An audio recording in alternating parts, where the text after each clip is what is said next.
দর্শক বন্ধুরা আসসালামু আলাইকুম। আশা করি সবাই ভালো আছেন। তো আজকে আপনাদের মাঝে এমন একটা ভিডিও নিয়ে এসেছি, একটা ছাগলের ভিডিও নিয়ে এসেছি। আপনারা যদি কেউ ছাগলের খামার করতে চান তাহলে আমার ভিডিওটি অবশ্যই শুরু থেকে শেষ পর্যন্ত দেখবেন। তা আপনারা যদি কেউ ছাগলের খামার করতে চান তাহলে আপনাদেরকে অবশ্যই ছাগল নির্ধারণ করতে হবে। কয়টি ছাগল নির্ধারণ করবেন? আপনারা যদি নতুন করে খামার করতে চান তাহলে আপনাদেরকে মূলত কয়টি ছাগল নির্ধারণ করতে হবে।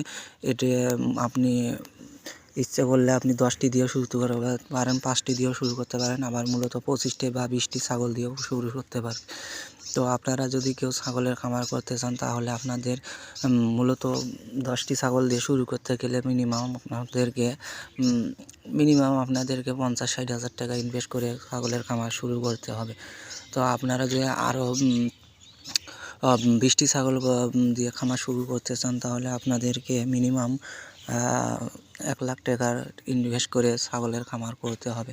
তো আপনারা যদি আপনারা অত রিস্ক না করে আপনারা মূলত 10টি বা 5টি ছাগল দিয়ে ছাগলের খামার করতে পারেন। তো ভাই, ভিডিওটি ভালো লাগলে সবাই লাইক, কমেন্ট, শেয়ার করবেন এবং যারা নতুন করে ছাগলের খামার করতে চান তারা অবশ্যই আমার চ্যানেলের পাশে থাকবেন। ধন্যবাদ।